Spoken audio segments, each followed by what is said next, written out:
인도에 비노바 바베라는 사람이 있습니다. 그는 13년 동안 인도 전역을 걸어다니며 부단 운동을 벌였는데 그것은 지주들로 하여금 땅 없는 사람들을 위해 땅의 일부를 헌납하게 하는 운동입니다. 그는 부자들에게 만일 아들이 5이라면 6이라고 생각하고 땅을 6으로 나눠 그 한 몫을 가난한 사람들에게 주라고 권고했습니다. 불가능한 일처럼 보였지만 오직 사랑의 힘으로 부자들을 설득시켜 스코틀랜드 크기의 땅을 헌납받아 가난한 사람들에게 나누어 주게 함으로써 세계를 놀라게 했습니다.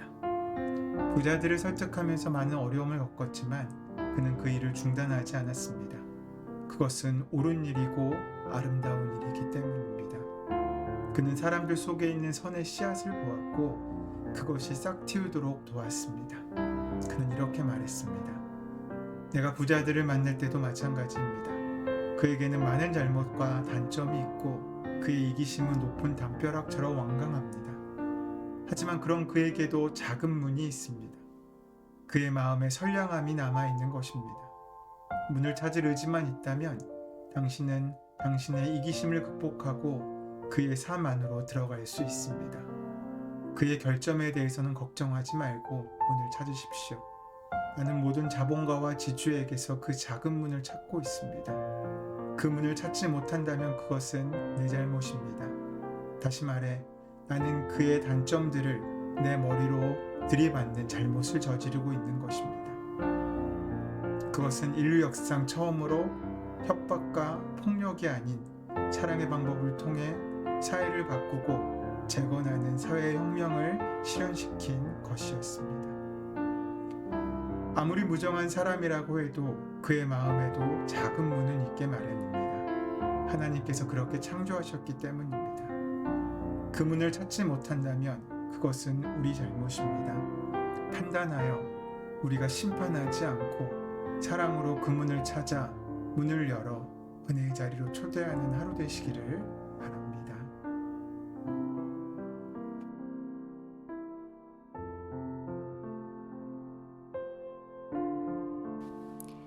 마태복음 7장 1절에서 3절 말씀.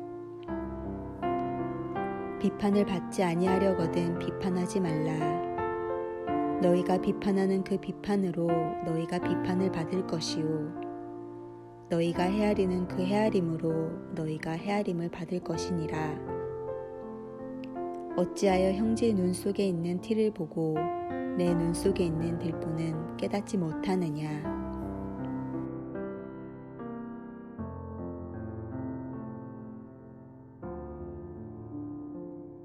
우리는 인생을 살면서 이런저런 것들에 대해서 비판하고 심판합니다. 우리는 하루에도 수십 번, 어쩌면 수백 번씩 현실을 재단하고 사람들의 값을 매깁니다. 교회에 대해서, 사회에 대해서, 역사에 대해서, 또 사람에 대해서 우리는 비판하고 또 심판합니다. 어쩌면 그것은 필요한 일이고 때로는 해야 할 일일 수도 있습니다. 잘못을 보고도 비판할 수 없다면 그것은 죽은 영혼일 것입니다. 그러나 비판만 한다면 해로운 영혼일 수밖에 없습니다. 비판하는 그 자신에게조차 말입니다. 우리는 판단의 칼날을 마구 휘둘러 다른 사람들에게 돌이킬 수 없는 상처를 입히기도 합니다. 그런 우리에게 예수님은 남을 함부로 판단하거나 비판하지 말라고 하십니다. 누군가를 판단하는 것에 대해 주님께서는 아주 명확하게 권고하십니다. 자신의 들보를 보라는 것입니다. 남을 탓하며 자기 정당성을 내세우지 말고 자신의 핵심과 실체를 보여주라고 주님께서는 말씀하십니다. 하나님의 은총을 분명히 자각할 때 우리는 하나님의 판단을 가늠할 수 있게 됩니다. 사울은 진리를 수호한다고 믿었지만 은총을 받아 눈의 비늘이 벗겨지자 자신이 눈뜬 소경이었음을 알게 되었습니다. 하나님께서는 모든 이에게 은혜를 주시고 누구에게나 공평하게 기회를 주십니다. 악인이라고 해서 악천후에 시달리게만 하지 않으시고 선인이라고 해서 맑은 하늘만 허락하지 않으십니다. 이 차별 없는 사랑의 눈으로 타인들을 바라보십시오. 판단을 멈추십시오. 당신이 판단하고 정죄하려는 그 누군가가 언제 어떻게 하나님의 은총을 입을지 우리는 알 수 없습니다. 그가 배신을 용서받고 큰 사도가 된 베드로일지 모릅니다. 간음을 용서받고 끝까지 예수님을 따랐던 막달라 마리아일지도 모릅니다. 박해하다가 돌아선 사도 바울일지도 모릅니다. 김지아 시인은 사랑이라는 시에서 누굴 보두만 않을 만큼 팔이 길었으면 좋겠는데 팔이 몸통 속으로 숨어서 나오기를 꺼리니 라고 노래합니다. 내가 문제임을 알고 내가 먼저 변해야 함을 알고 끈질기게 노력하면 우리의 몸통 속의 팔도 나와 길어질 것입니다. 누군가를 안기에 넉넉해질 것입니다. 예수님은 누군가의 허물을 들추내고 비판하기를 좋아하는 우리에게 말씀하십니다. 왜 너는 형제의 눈 속에 있는 티는 보면서 내 눈 속에 있는 들보는 보지 못하느냐? 그렇습니다. 우리는 못 보고 있습니다.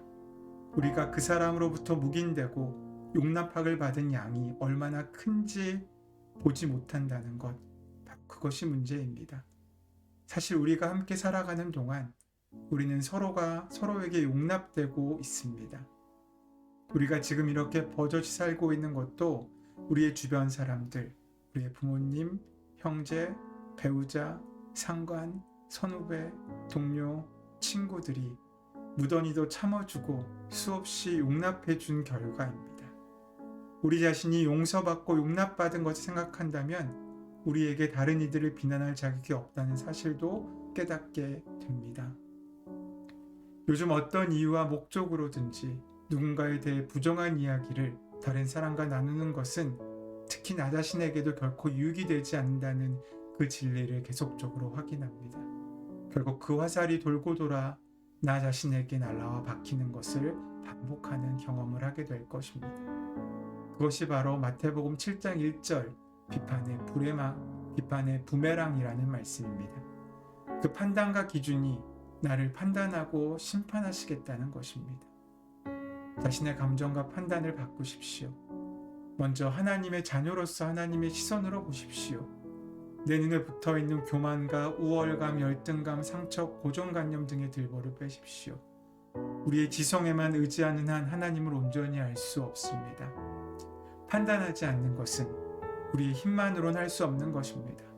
성령의 도우심으로 우리가 받은 용서의 크기를 알고 그 사랑을 알고 그래서 우리가 그 사랑만큼 더 사랑하기를 힘쓰고 애쓰고 그의 행동과 영을 분별하되 사람이 정죄하지 않기 위해 애쓰는 삶을 살아가야 할 것입니다. 남을 판단하기보다 내 안에 일어나는 일이 무엇인지 알기 위해 애쓰십시오. 우리의 영혼과 교회와 가정에 자비와 사랑이 넘치게 될 때 예수님의 십자가를 통해 하시고자 했던 구원의 사랑이 나를 채우고 흐르게 될 것입니다. 그 사랑으로 함께하는 하루 되시기를 바랍니다. 주님, 남을 판단하기 전에 먼저 나의 내면의 동기와 감정을 알아차리기를 원합니다. 그래서 주여, 어떤 결정을 하기 전에 먼저 기도하고 주님의 뜻을 구하고 주님께서 원하시는 선택을 하기 원합니다. 판단에서 벗어나 하나님의 차별 없는 사랑의 눈으로 세상과 사람들을 바라볼 수 있도록 우리를 도우시옵소서. 그 사랑으로 살고 사랑을 이루고 살고 그 십자가를 세우며 살아가는 우리 한 사람 한 사람의 복된 삶이 될 수 있도록 축복하시고 함께하여 주시옵소서. 주의 은혜가 함께하실 줄 믿사오며 감사하며 예수님의 이름으로 기도드립니다. 아멘.